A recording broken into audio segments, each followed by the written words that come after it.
What's going on, YouTube? Here is a pedal review that I think a lot of people would be interested in seeing, but nobody's really asked for it. But it's something that I think that a lot of people would like to know when going into a store looking for something or shopping online. They'd like to get an idea of, and that is the famed Boss OC2 octave pedal versus the Electro Harmonix Octave Multiplexer. Now this one here is the made in Japan version, as it was shown in my Japan versus the Taiwanese pedal shootout. And this is the Octave Multiplexer that was pulled in today. I just received it. This is the pedal that showed up today that I've done a review on previously, just to talk about the pedal and some of its things. Both pedals are very interesting. Now, there are modifications that can be done to the OC2. There's a synth mod switch that you can add, which gives it a really like square wave gated synthy thing, and you control it with the Octave 2 potentiometer, or replace it, that is. Whereas this thing, it doesn't have many mods. I'm sure there's some out there, but they're not as popular.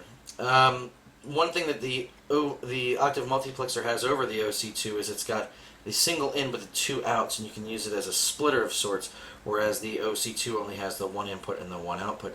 That being said, the OC2 is more of a direct octave pedal in the sense where the sound of the octave is the sound of the octave that it makes.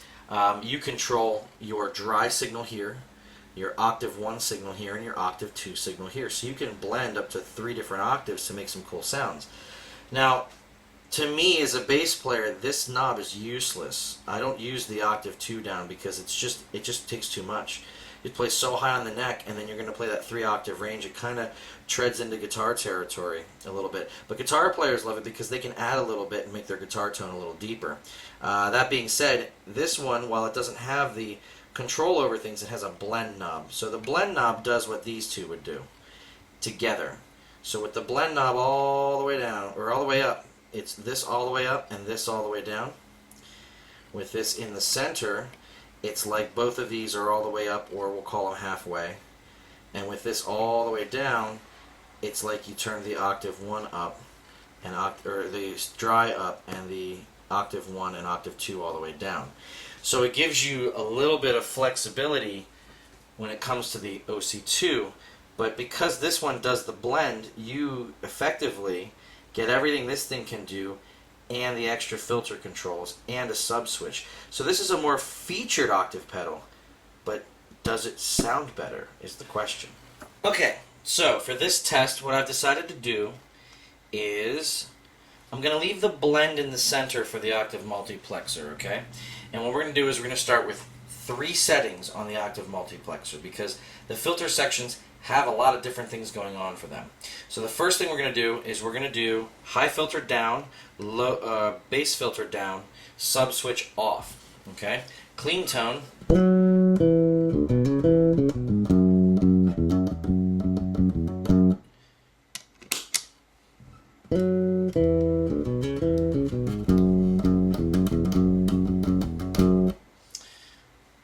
The next setting we're going to do is everything at mid.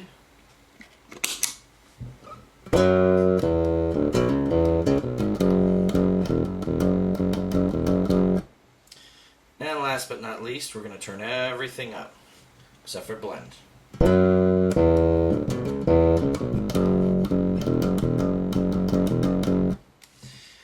Now, since we have the switch, high is all the way up, bass is in the middle, blend is in the middle, sub switch up.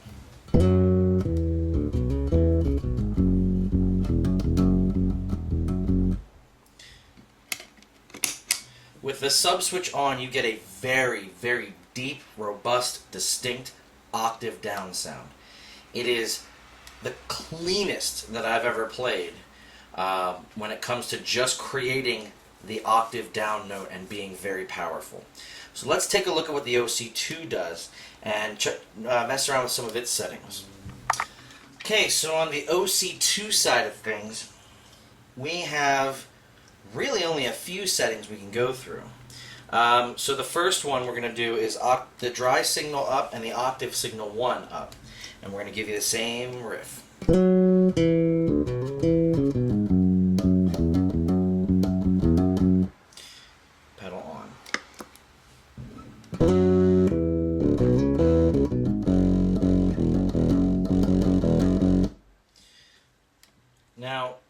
obviously with the blend control on the Octave Multiplexer, you could then go just a standard, just the octave down.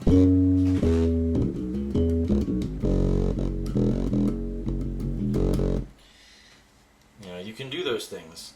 Let's turn all three half wet.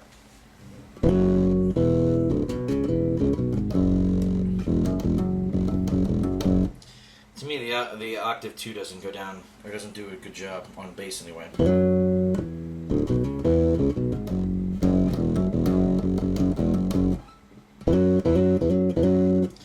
even go half and full.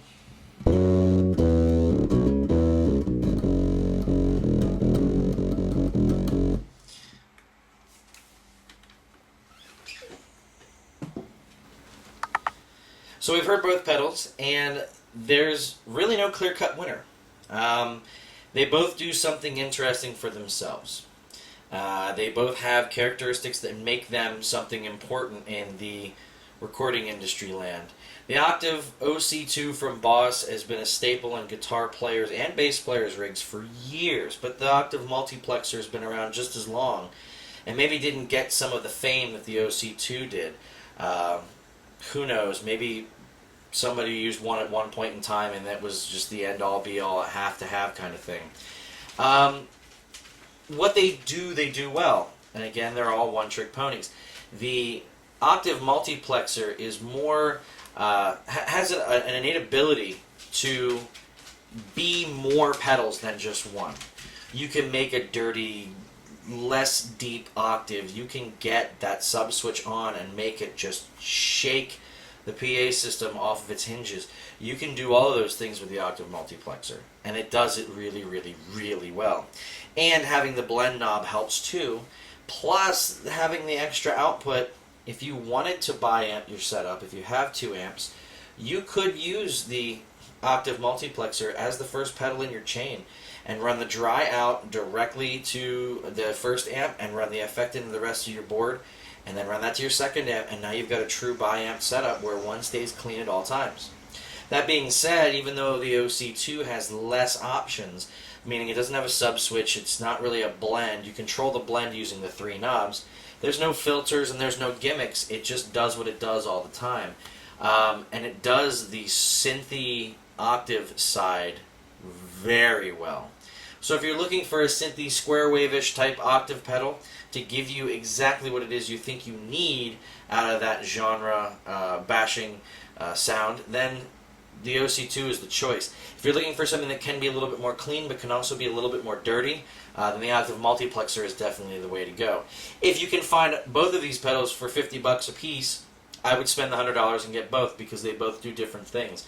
You could set the OC2 up to be a synthy 1 octave down with a little clean blend into it, and you could set the Octave Multiplexer up to be some light in the low end, gnarly octave that just grinds and grinds and grinds. They're both very, very awesome pedals, and they both do their jobs amazingly well. Don't count either of them out, but definitely check out what they sound like and get the one that sounds like what you think you want an octave pedal to sound like.